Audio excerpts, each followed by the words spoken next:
Hello, you're back at One Day at a Time, where we're going to be going through daily reflections.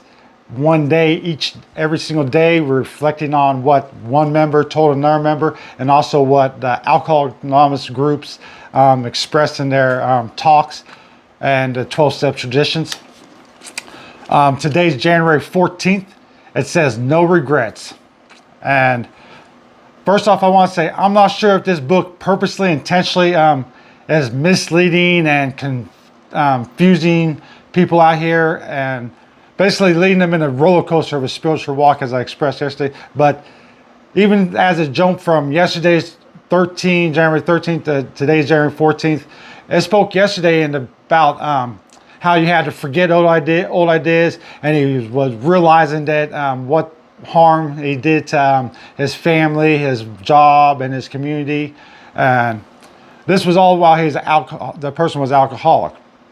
And then now today they're saying no regrets about it. No regrets. Well, some things you have to regret.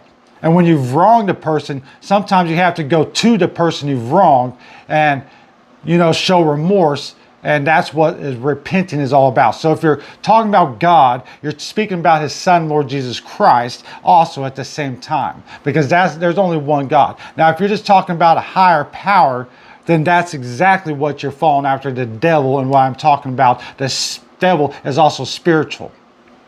And that's where this book, I don't know if it's misleading purposely, but that's exactly what it seems like, a devil misleading people out here. And I'm just out here trying to pitch on a straight path. So if you are a recovering alcoholic and you've gone through sobriety, like I have sobriety in my life, I've had to quit many things. And that's basically what if you're addicted to something, you have to quit it. And that's the situation we all are in these days, if we're going through the daily reflections and if we're all taking it one day at a time. So let's move forward. We will not regret the past, nor wish to shut the door on it. That's what Alcoholics Anonymous members group says. Then here's what the member says to another member. Once I became sober, I began to see how wasteful my life had begun, and I experienced overwhelming guilt and feelings of regret. The program's 4th and 5th steps assisted me enormously in healing those troubling regrets. I learned that my self-centeredness and dishonesty stemmed largely from my drinking, and that I drank because I was an alcoholic.